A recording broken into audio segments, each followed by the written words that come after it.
Lakers star LeBron James cautions Timberwolves ahead of Game 2.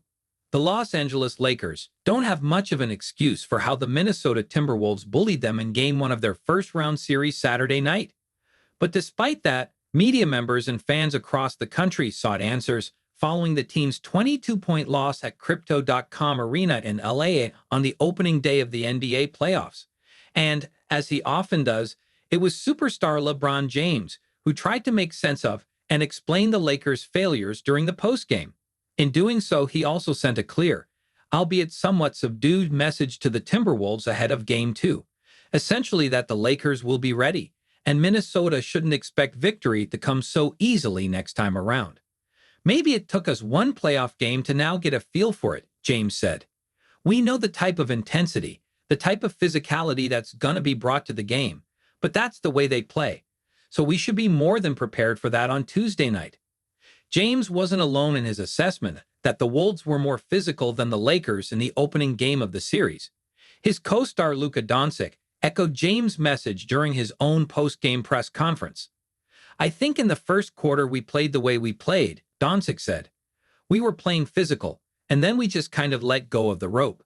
So we have to play more physical. It's 48 minutes and every possession matters." Lakers head coach J.J. Redick said something similar to media members following the defeat. "I'm not sure physically we were ready," Redick said. "And really when the Wolves started playing with a lot of thrust and physicality, we just didn't respond to meet that." One could argue that Los Angeles also wasn't ready from a strategic standpoint, as Minnesota took advantage of a defensive style Redick has relied upon for months. The Lakers have focused on jamming up the paint, in part due to their lack of size at the center position, while daring teams to shoot a large number of uncontested, or mildly contested, three-point shots. Los Angeles still focuses on defending the best three-point shooters on opposing rosters, but a high volume of attempts with relatively soft resistance are there for everyone else. The Timberwolves seized on that Saturday, getting up 42 shots from behind the arc and hitting 50% of them. Those 21 made three-pointers accounted for 63 of Minnesota's 117 points, well over half the final total on the night. It is highly unlikely that the Wolves will shoot that well from deep again at any point in the series, even if they get the same caliber of looks in another game or two as those they saw in Game 1.